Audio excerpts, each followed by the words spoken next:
أجمعين. سبحانك لا علم لنا إلا ما علمتنا إنك أنت العليم الحكيم. Ikhwani fiddin, para jamaah yang dirahmati dan dimuliakan Allah Subhanahu wa taala. Alhamdulillah wa syukurillah, pada subuh ini kita masih diberi kesempatan untuk berbuat kebaikan, beramal yang saleh, salat subuh berjamaah dan dilanjutkan dengan ta'lim. Pada subuh ini masih seputar Muharram 1442 Hijriah.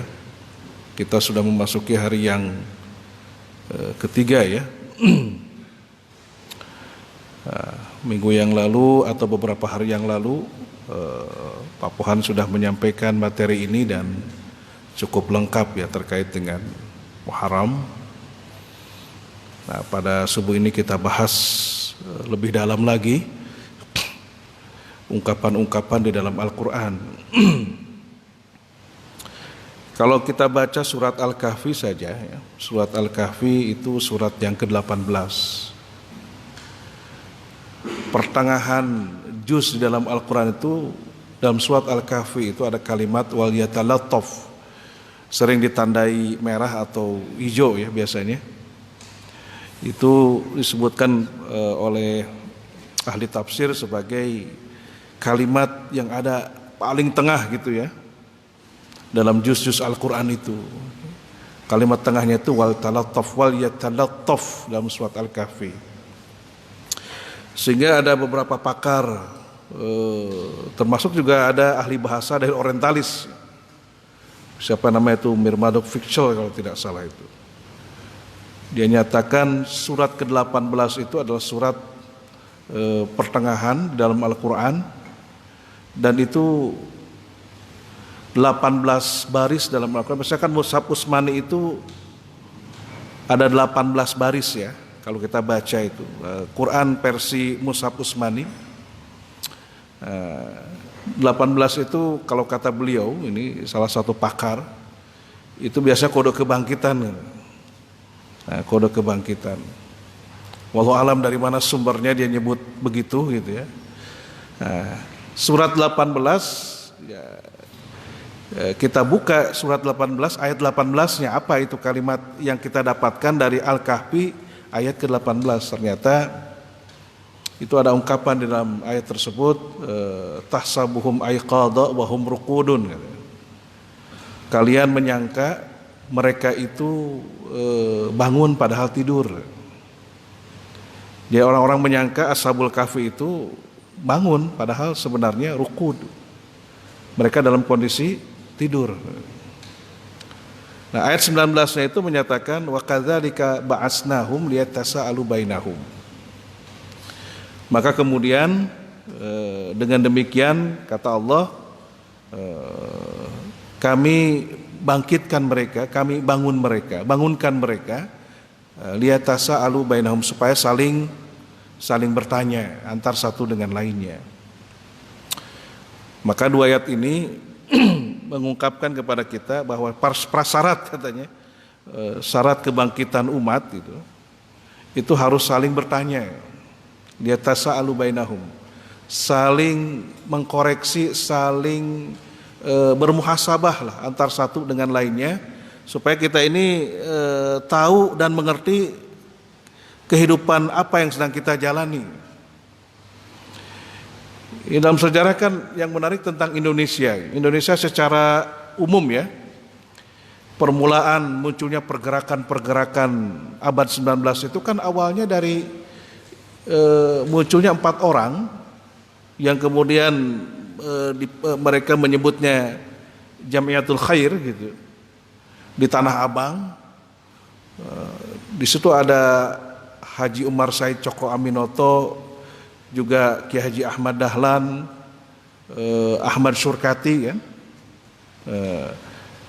Itulah 4 orang ini yang kemudian menjadi pionir pergerakan dakwah di Indonesia secara terorganisir. Karena sebelumnya kan belum terorganisir, masih sifatnya parsial. Gitu. Termasuk kesultanan di Indonesia juga kan masih parsial ya. Ada Samudra Pasai, ada Aceh, ada Banten, kemudian Demak gitu ya. Terus sampai ke Ternate gitu ya, Sulawesi, ditambah lagi dengan Banjar, Kalimantan, bahkan sampai Papua. Kan masih tercecer pergerakannya itu, masih masih parsial. Dan itu penjajah itu masuk dalam angka 350 tahun itu bukan 350 tahun menjajah Indonesia sepenuhnya, tidak gitu. Kan Aceh sendiri kan tidak dijajah oleh Belanda kecuali cuma 30 tahun saja. Sejak perlawanannya kan cukup kuat Aceh itu, makanya disebut perang Sabil kan, ada istilah perang Sabil. Menghadapi kafir itu kafir maksudnya. Menghadapi orang-orang kafir. Kan sehingga dalam sejarah itu disebutkan yang menundukkan Aceh itu bukan tentara Belanda. Bukan tentara Belanda atau siapapun itu. Yang menundukkan Aceh itu kan pada akhirnya bukan Snoker Gronye. Yang kemudian merubah identitas kekafirannya dengan berpakaian gamis selayaknya seorang ulama dan merubah namanya menjadi Abdul Ghaffar ya, kalau tidak salah itu Abdul Ghaffar. Dan dia belajar ke Mekah dengan menyamar dirinya sebagai muslim. Namanya dirubah jadi Abdul Ghaffar, kemudian belajar Al-Quran, bahkan dihafal Al-Quran. Lalu kemudian datang ke Aceh dengan profil seorang ulama dan dia mengajarkan Al-Quran kepada masyarakat. Nah, disitulah ternyata awal mula Aceh itu bisa dijajah oleh Belanda karena dihancurkan pemahaman jihadnya oleh siapa? Oleh Snoker Gronye ini. Makanya ayat tentang qital, ayat tentang jihad itu ditutup. Ini nggak boleh, ini nggak boleh, ini nggak boleh. Berbahaya ini. Yang dimunculkan ayat-ayat tentang zikir, tentang doa, tentang ibadah itu saja. Makanya ada satu kesimpulan tentang Aceh. Jadi Aceh itu ditaklukkan bukan oleh tentara Belanda, oleh pemerintah Belanda atau kerajaan Belanda, tetapi oleh seorang yang pura-pura menjadi ulama, Snoker Gronye, yang itulah kemudian meluluh lantakan pemahaman tentang jihad di Aceh. Makanya kemudian bisa ditaklukkan, ya, termasuk perlawanan dari Cut Nyadin, ya, Teku Umar. Nah, itu bisa taklukkan setelah keduanya itu Teku Umar meninggal dunia syahid, kemudian Cut Nyadin melanjutkan perjuangan suaminya dan ditangkap, dipenjarakan, dibuang ke Sumedang dan dimakamkan di Sumedang. Jadi masih parsial. Nah, 4 orang ini kan mengupayakan kita harus terorganisir secara ukhuwah dan wahdah, bersatu semuanya. Maka kemudian mereka saling mengupas, saling membahas, saling bermuhasabah terkait dengan Nusantara secara umum, karena Indonesia belum ada. Nusantara dibahas, tokoh-tokohnya dikumpulkan, maka kemudian muncullah Syarikat Dagang Islam kan ya, yang dipimpin oleh Umar Syahid Cokro Aminoto yang punya 3 murid ya. Salah satunya Soekarno ya, muridnya itu kan Insinyur Soekarno. Kemudian siapa lagi tuh yang jadi PKI itu? Ya. Kemudian ada yang jadi Darul Islam ya, TI. Nah jadi ini Ki Haji Ahmad Dahlan buat namanya pada tahun 1912 Muhammadiyah. Nah, ini lebih modern dari organisasi yang ada sebelumnya. Pesantren-pesantren umumnya kan pesantren itu ya ngaji sajalah, ngaji, tidak diperhatikan yang terkait dengan administrasi pendidikan lebih bagus, tidak gitu ya. Ngaji kobong sajalah, seperti umumnya sekarang kan banyak kobong tuh. Ya, jadi kurang terorganisir lah gitu, hanya ngaji saja. Tapi dengan lahirnya Muhammadiyah dimodernkan. Saya ingat dulu pesantren di Darul Arkom ya, dulu di Garut. Saya pernah 3 tahun di sana. Ya, salah satu muridnya yang sekarang sangat terkenal yaitu Adi Hidayat. Ustaz Adi Hidayat juga pernah pesantren di Darul Arkom 3 tahun. Saya juga 3 tahun di sana. Cuman saya tidak terkenal. Adi Hidayat hebat, luar biasa. Nah, belajar ilmu alatnya di sana itu Adi Hidayat. Ilmu alat apa karena cerdas sama luar biasa. Ada materi tentang kemuhammadiyahan dulu. Jadi Syekh Ahmad Dahlan ini belajar surat apa tuh Pak Puan? Aru'aita alladhi yukadzibu bidin fadzalika alladhi yad'ul yatim. Surat Al-Maun. Surat Al-Maun. Aru'aita alladhi yukadzibu bidin fadzalika alladhi yad'ul yatim wa la yahuddu 'ala ta'amil miskin. Fawailul lil musallin alladhina hum an salatihim sahun alladhina hum yura'una wa yamna'una al-ma'un. Jadi ayat ini menggugah seorang Ahmad Dahlan, ya, Kiai Haji Ahmad Dahlan, terkait dengan banyaknya anak-anak yatim, banyak yang tidak terdidik, banyaknya yang terlantar. Maka beliau menurunkan konsepsi pendidikan. Jadi pendidikan itu harus terorganisir dengan baik. Makanya dimunculkan pendidikan Muhammadiyah di mana-mana ya. Kemudian juga panti asuhan ya. Di mana-mana. Kemudian dimunculkan juga rumah sakit Muhammadiyah. Jadi lebih modern dari sebelum-sebelumnya. Kemudian juga Hoscokro Aminoto luar biasa itu dengan syarikat dagang Islam. Dia kumpulkan seluruh saudagar pedagang-pedagang Muslim. Nah, salah satu yang cukup berpengaruh itu namanya Syekh Faraj bin Marta. Itu yang rumahnya kemudian dipakai oleh Soekarno untuk proklamasi kemerdekaan Republik Indonesia. Jalan Pegangsaan Timur. Itu rumahnya Syekh Faraj bin Marta. Itu masih uaknya atau Syekh Yusuf Marta itu yang ketua GNVF ya sekarang ya. Itu masih pamannya gitu. Masih pamannya kalau tidak salah itu. Jadi keturunan Arab, para habaib semuanya semua bergerak gitu membantu Indonesia untuk memenangkan dan menghasilkan kebaikan-kebaikan. Pak Puan kemarin sudah menyinggung bahwa Islam masuk ke Indonesia itu bukan abad 14, bukan abad 12, tapi justru jauh sebelumnya di zaman Rasulullah SAW gitu. Jadi pada abad berapa ya? Ya pertama Hijriah udah masuk Islam itu ke Indonesia. Ya, makamnya di Barus itu ya. Di Barus itu udah masuk itu. Syekh Nuruddin atau Syekh Fakhruddin? Syekh Mahmud ya. 48 Hijriah. Itu kuburnya di mana? Di Barus ya. Sumatera, Medan. Daerah Medan kan? Ya daerah Medan.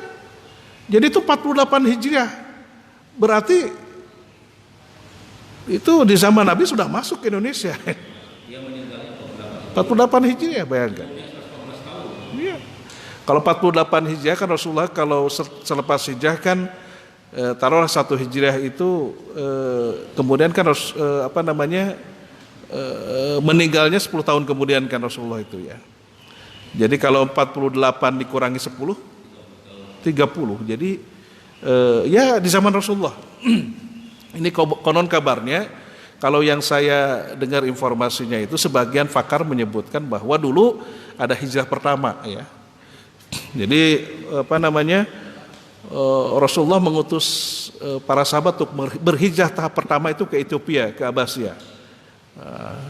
Waktu itu ada Utsman bin Qu'ud, kemudian ada ada Ja'far bin Abi Thalib ya. Itu yang berhijrah pertama ke Abbasiyah atau Ethiopia. Nah dari situ sebagian tidak pulang, sebagian melakukan perjalanan sampai ke utara. Ya dari Abbasiyah itu sampai menembus ke mana? Ke Laut Cina, ya. Bahkan ke India dan itu mampirlah kemudian di Sumatera. Jadi kan Aceh itu termasuk pelabuhan yang cukup ramai gitu, ya. Sabang atau Aceh itu cukup ramai. Jadi mereka itu kalau melintasi kalau mereka ke laut Cina atau ke negeri Cina itu harus melintasi daerah Sumatera. Nah, mereka mampirlah kemudian di Sumatera. Nah, konon kabarnya ini ceritanya mungkin itulah titik awal hubungan dakwah dan sekaligus perdagangan antara kalangan Timur Tengah dengan Nusantara. Jadi urusan dagang bisnis mah sudah berlangsung sejak lama, bahkan dari 500 sebelum Masehi katanya. 500 sebelum sudah ada hubungan dagang antara wilayah Timur Tengah dengan Nusantara. Otomatis kan sahabat Nabi sebagian para pedagang dan mengenal jalur perdagangan, sampailah ke Sumatera dan mereka berdakwah. Dagang itu hanya sebagai apa? Sebagai perbekalan logistik lah ya, akomodasi supaya mereka bawa barang dijual kemudian bisa hidup gitu ya.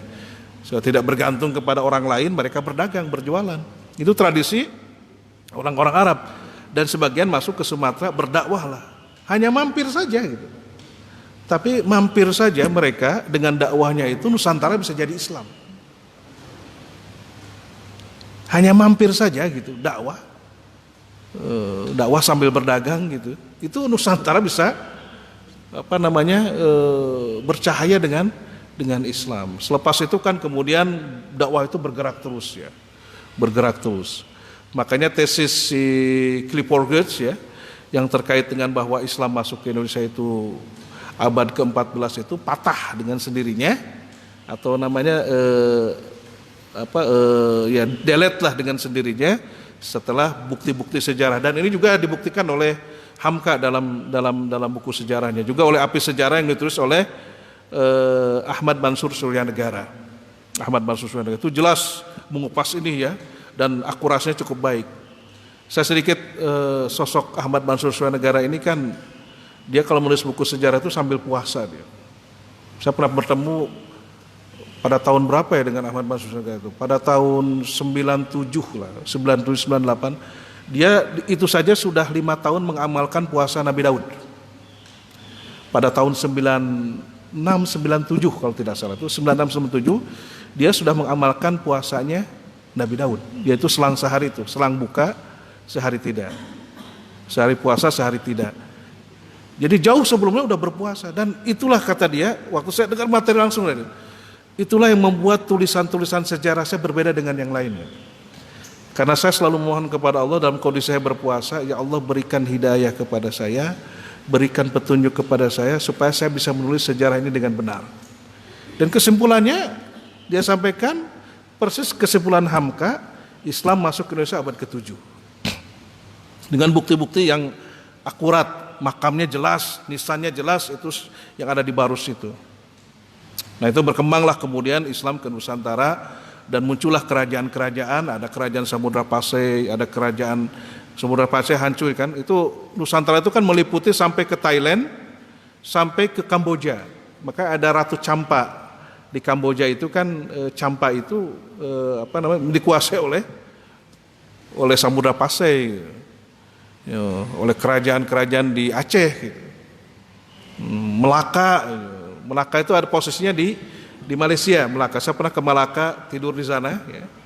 Memang sisa-sisa ini kayak kota tua gitu ya, sisa-sisa kerajaan. Ada bukti-bukti mereka dikuasai oleh Portugis ada, dan Melaka ini dihancurkan oleh Aceh. Nah dalam film terakhir itu yang dibuat oleh teman-teman dari aktivis khilafah mereka jejak khilafah di Nusantara. Cuman mereka lebih kepada kekuasaannya gitu ya, kepada konteks bahwa kerajaan-kerajaan di Nusantara itu tetap ada link baik langsung maupun tidak langsung, ada jaringan baik langsung maupun tidak langsung dengan kekhilafahan yang ada di Timur Tengah maupun yang ada di Asia Tengah.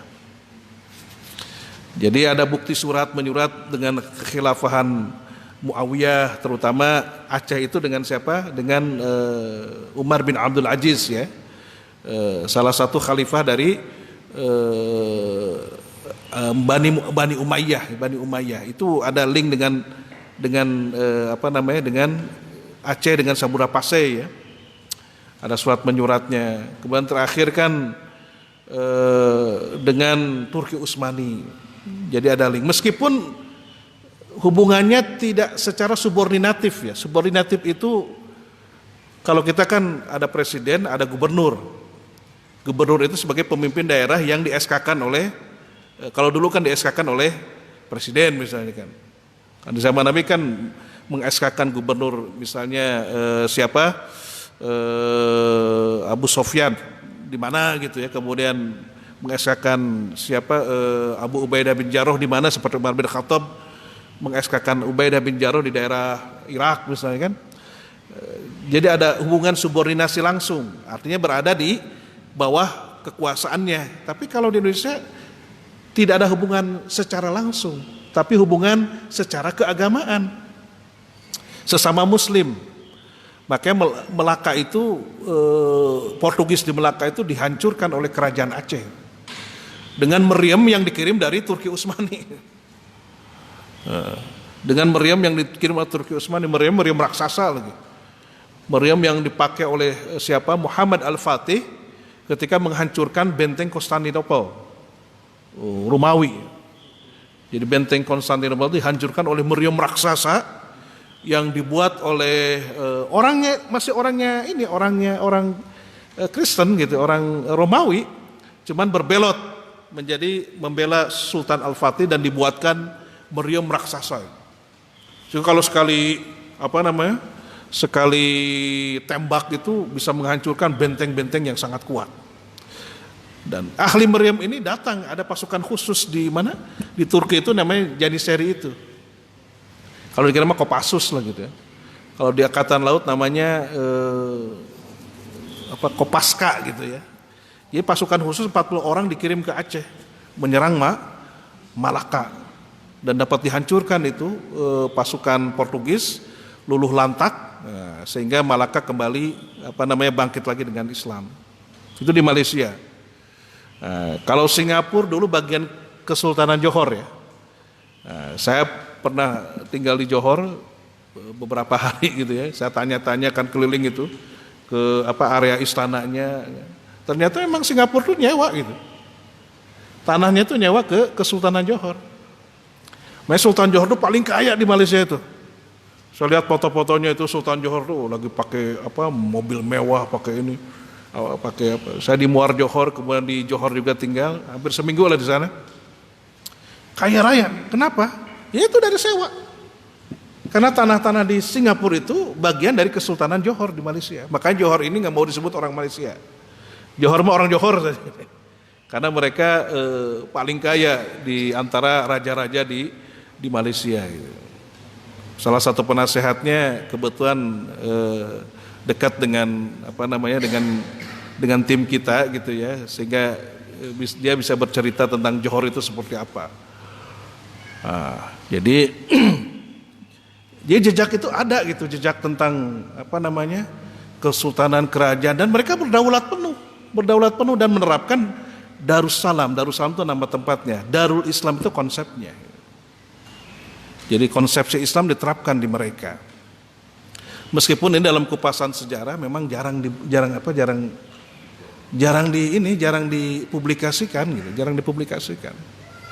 Boleh ada hubungan kerajaan-kerajaan kita seperti Babullah di Ternate gitu dengan Kekaisaran Ottoman atau Kekaisaran Turki Utsmani, itu tidak ada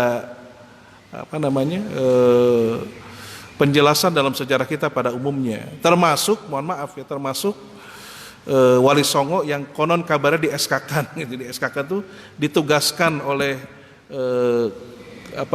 oleh Bani Umayyah, Bani Abbasiyah dan seterusnya untuk mendakwahi negeri Indonesia.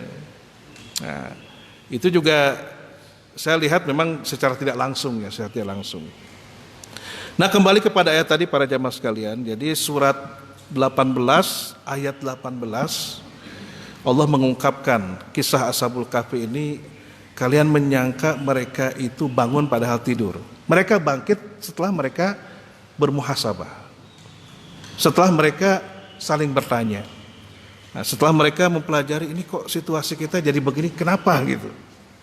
Nah, mungkin di sini juga sekarang muncul kan ada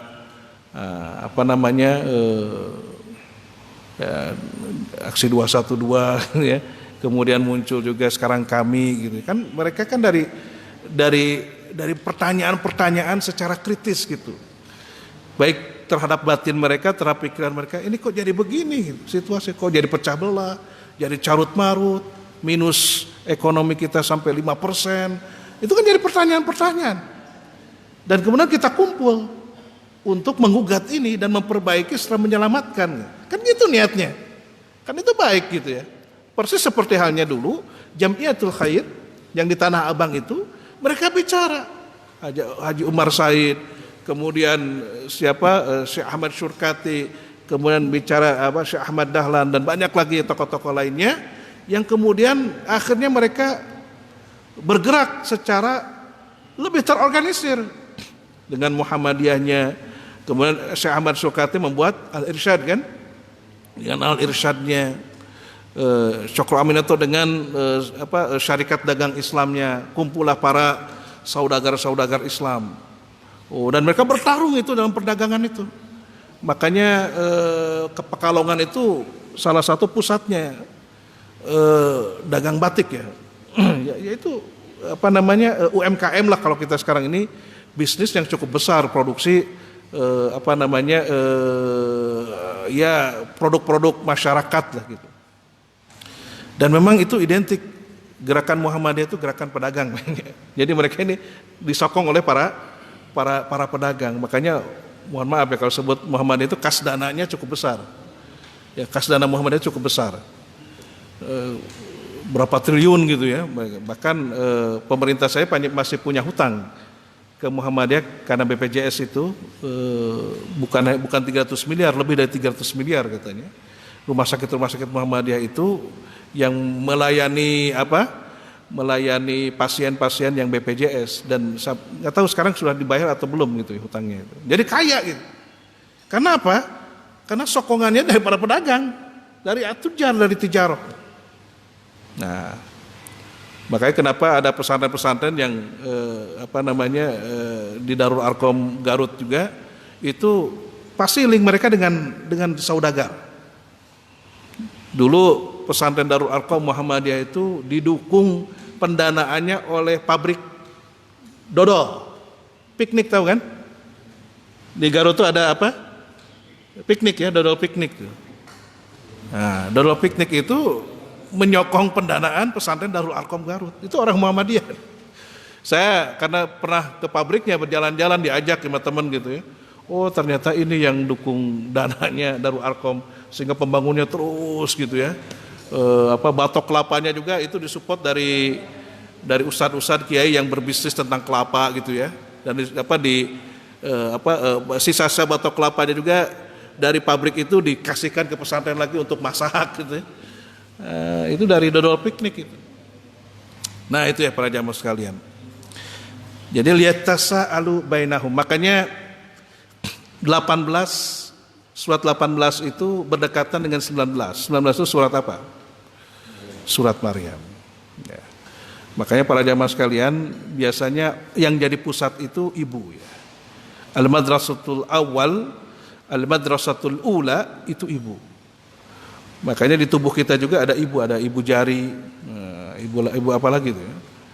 Kalau kota itu kan induk kota itu disebut ibu kota gitu. Maka di Mekah itu ada Ummul Qura itu ibu kota lah gitu. Ada hari ibu, hari bapak nggak ada ya. Ya jadi ibu lah gitu ya. Makanya setelah surat Al-Kahfi itu muncul surat ke-19, yaitu surat Maryam. Nah, Maryam ini figur ibu yang salehah yang melahirkan anak namanya Isa bin Maryam. Bin Maryam ya, Isa bin Maryam. Nah, Nabi Isa ini kan ya tahulah sejarah tentang kehidupan Nabi Isa alaihissalam, seorang rasul yang diutus oleh Allah, yang doanya itu bisa dibaca dalam surat Al-Maidah ayat 114. Doanya itu ini sangat luar biasa doa beliau. Allahumma anzil alaina ma'idatan minas sama takunu lana 'idan li awwalina wa akhirina wa ayatan minka farzuqna wa anta khairur raziqin.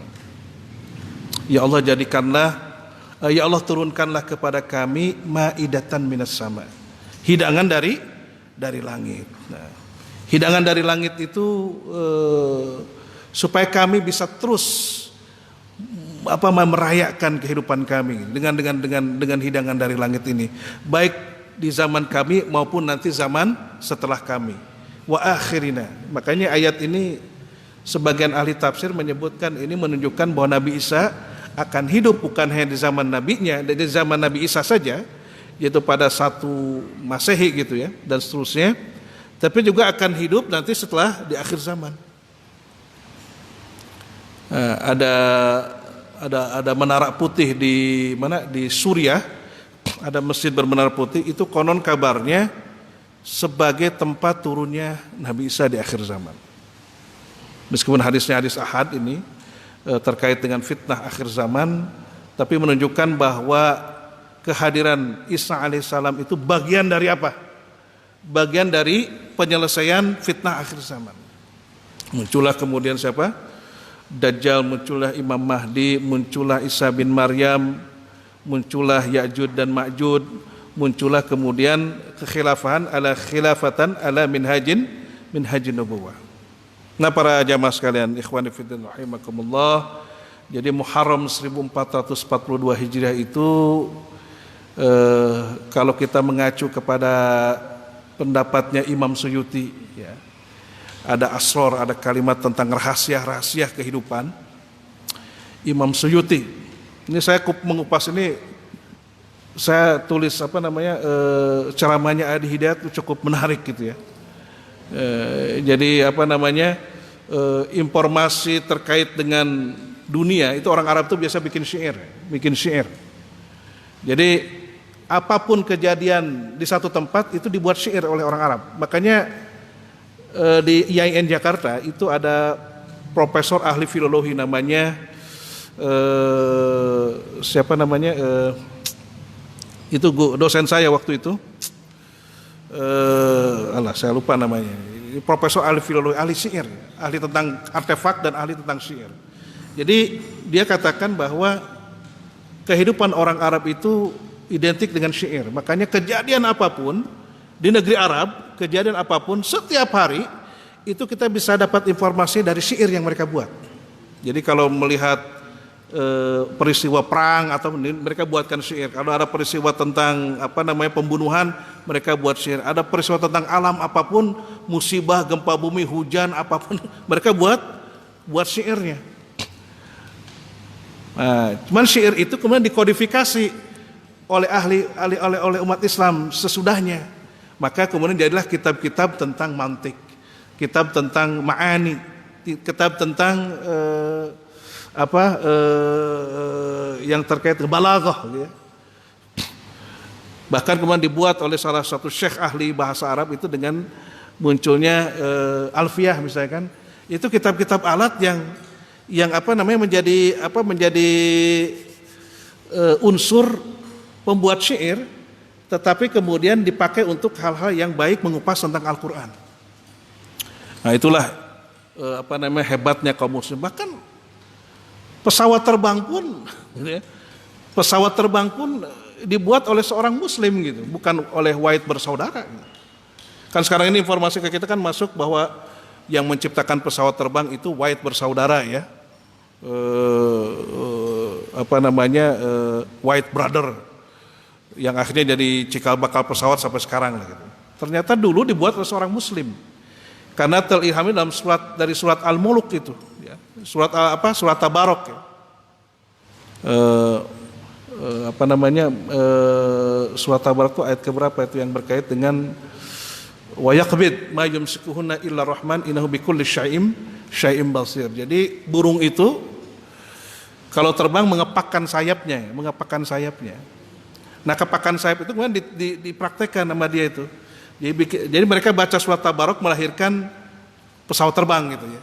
Dibuatlah kemudian oleh seorang namanya Abbas bin Firnas kalau tidak salah itu.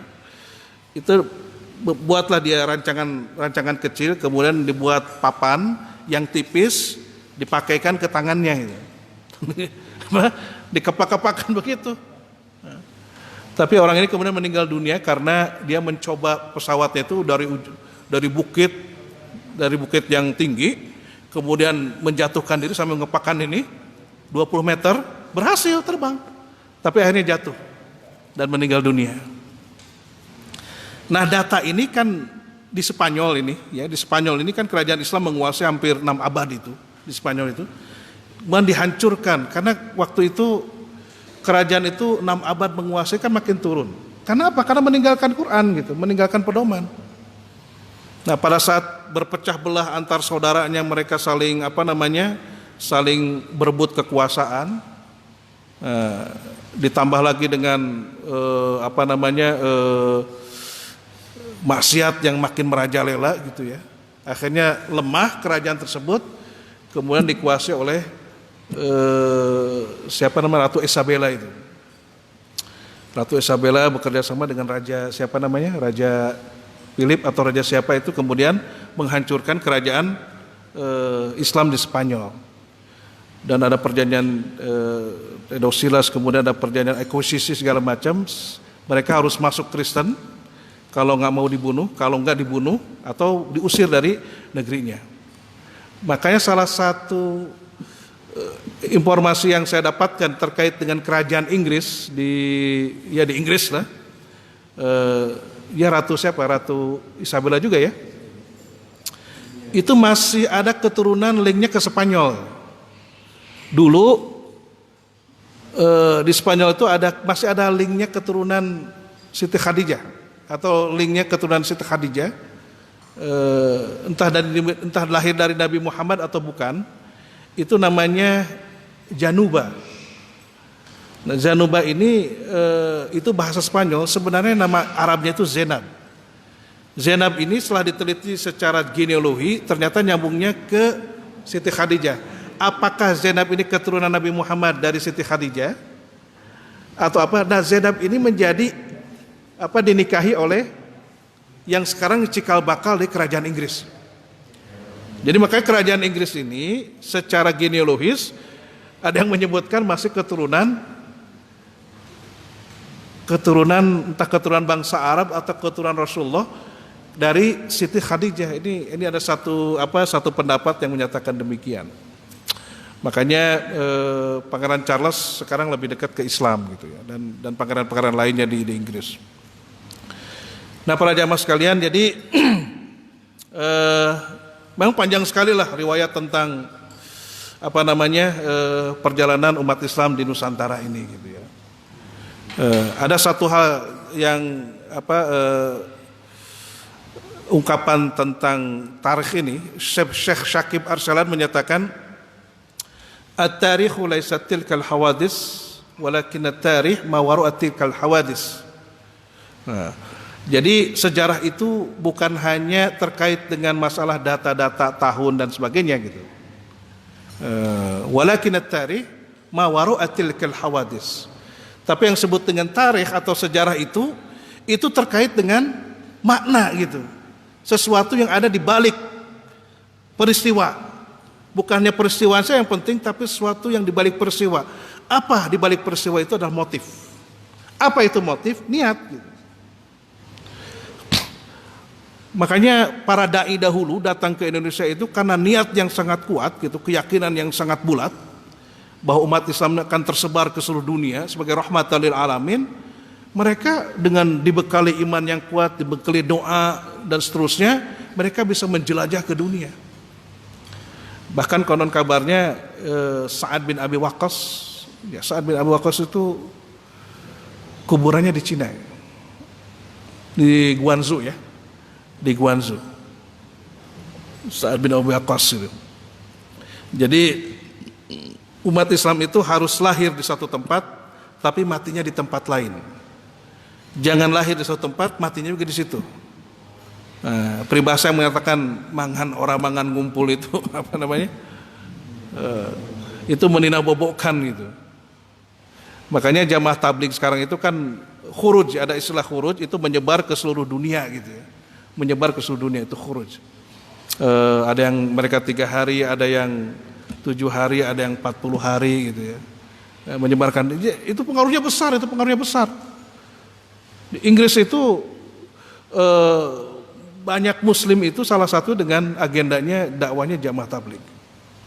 Mungkin saya juga pernah cerita, saya ke Thailand itu yang nyambut dari mulai pintu gerbang batu ya, yang masuk ke Thailand Selatan itu yang nyambut dari pertama sampai jalan-jalan selama 2 minggu di Thailand, itu semua jamaah tabligh yang nyambut kita. Bahkan masuk ke pesantren pedalaman itu jamaah tabligh. Dan ada yang mirip-mirip dilakukan oleh, hampir mirip dengan jamaah tabligh itu pesantren Hidayatullah. Pesantren Hidayatullah itu.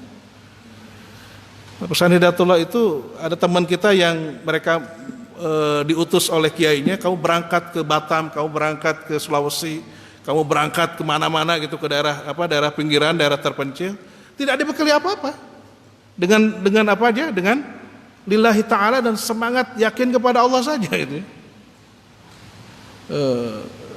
Dan alhamdulillah mereka bisa bikin pesantren besar. Teman saya di Lampung tuh, kemudian ada murid saya tuh sekarang buka pesantren di Batam, itu orang-orang Hidayatullah. Dan pesantren cukup besar. Tadinya dia nggak punya apa-apa gitu. Pesantren cukup besar di Batam itu. Yang menarik, dia mendapat dukungan dana dari orang Singapura. Jadi orang Singapura itu konglomerat orang-orang kayanya itu kan sering main ke Batam. Maka dia berupaya untuk cari donasinya itu ke Singapura, dan orang Singapura yang bantu pesantrennya di Batam. Ada murid yang alhamdulillah sekarang sudah bangun pesantren di Batam. Jadi jamaah tabligh Hidayatullah itu caranya begitu ya. Jadi penuh keyakinan mereka itu mendakwahi umat. Nah, para jamaah sekalian, ya ini sekilas lah obrolan kita terkait dengan jaringan Islam di Nusantara. Nah, terkait dengan film Jejak Khilafah di Nusantara, ini di-ban ya berkali-kali oleh penguasa ya. Oleh rezim itu di-ban itu dicekal lah ke bahasa kita itu Pak Wan di-ban? Di-blok ya. Di-blok berkali-kali karena kita kan nonton tuh mulai jam 9 kemudian diundur sampai jam 10. Kemudian apalagi di-ban lagi 15 menit kemudian muncul lagi gitu sampai setengah 12 kan kita baru bisa menyelesaikan film JKDN itu gitu. Padahal kalau judulnya dirubah saja itu tidak akan masalah. Ini soalnya judulnya Jejak Khilafah di Nusantara. Kata khilafahnya itu yang jadi masalah. Kata khilafahnya itu yang jadi masalah. Harusnya kalau saya jejak kekuasaan Islam di Nusantara itu tidak akan di-ban. Jejak kekuasaan Islam di Nusantara. Jangan pakai kata khilafah. Karena lagi alergi dengan kata khilafah.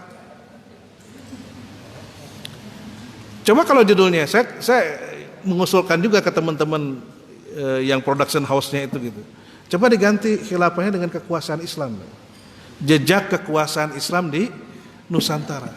Itu nggak ada masalah karena saya lihat buku-buku sejarah, kekuasaan Islam ada, kekuasaan Islam di Aceh, kekuasaan Islam di Sumatera, kekuasaan Islam di Jawa, kekuasaan Islam di mana lagi itu di Sulawesi. Jadi kalau kekuasaan Islam versinya bahasa Indonesia itu nggak ada masalah. Cuman khilafahnya jadi masalah itu kata khilafahnya. Ya. Meskipun ya mereka tahu lah, saya juga yakin khilafah akan ada dengan konsep apa yang disebut dengan khilafatan ala minhajin nubuwah kan, takunu khilafatan ala minhaj, akan terjadi, takunu itu akan terjadi. Yang namanya khilafah ala minhajin nubuwah itu tidak bisa kita tolak. Mau kita ikut mengkampanyekan ataupun tidak, mau kita bergerak ataupun kita diam, itu tetap akan muncul. Takunu khilafatan ala minhajin nubuwah itu akan muncul, tetap akan hadir. Meskipun dengan kita ataupun tanpa kita. Itu mah sudah bagian dari nubuwah gitu. Nubuwah kenabian. Maka kenapa kita terlalu alergi gitu ya dengan kata khilafah itu. Dan yang paling takut terhadap kata khilafah itu Yahudi.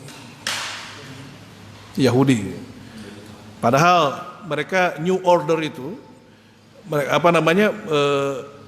siapa yang orang Yahudi yang si Theodore itu kan menggerakkan apa yang disebut dengan negara Israel Raya itu. Negara Israel Raya itu ya konsep khilafah yang mereka pakai. ya Israel Raya itu ya, dengan New World Order New Order apa namanya, jadi dunia satu di bawah kendali Yahudi Zionis, itu khilafah. Tapi terhadap perkara itu mereka mereka abai gitu. Tapi ketika ada kata khilafah yang dimunculkan oleh kalangan Islam, malah kemudian diserang oleh teman-teman kita sendiri. Terakhir saya dapat film yang ada seorang ustadz di daerah mana, Jawa Timur ya, yang kemudian dipersekusi oleh satu kelompok. Ya tahulah sendiri kelompoknya apa, bahwa mendakwahkan khilafah katanya. Padahal kita belum tahu dakwah khilafah itu seperti apa. Cuman sekarang diidentikan dengan aktivis gerakan dakwah, gerakan Islam, yang pokoknya yang berbasiskan gerakan Islam itu, apalagi terlihat keras itu disebut kelompoknya pro khilafah. Baik para jamaah sekalian, saya kira itu saja yang dapat disampaikan sebagai melengkapi apa yang disampaikan oleh Pak Pohan tentang Muharram 3 hari yang lalu ya, insyaallah. Silakan kalau ada yang mau menambahkan atau menanyakan. Ada? Pak Puan mau nambahin? Cukup? Abdurrahman? Lagi makan? Ya. Baik, kalau tidak ada, saya kira cukupkan sekian terkait dengan isu kebangkitan Islam. Insyaallah kita berdoa mudah-mudahan Allahumma ij'alna ya, mudah-mudahan kita jadi kelompok yang bisa menjadi penggerak dakwah dan juga penggerak hingga munculnya khilafatan ala minhajin nubuwah. Bahkan ini harus jadi bagian doa kita. Saya sering diajarkan salah satu doanya untuk wa ila hadratil imam mahdi khalifatun ala khilafatin ala minhajin nubuwah tabarakallahu taala. Ya, mudah-mudahan sampai kita pada zaman itu ya, mudah-mudahan insyaallah. Demikian, mari kita tutup dengan subhanakallah bihamdika asyhadu an la ilaha illa anta astaghfiruka wa atubu ilaik. Walhamdulillahirabbil alamin. Assalamualaikum warahmatullahi wabarakatuh.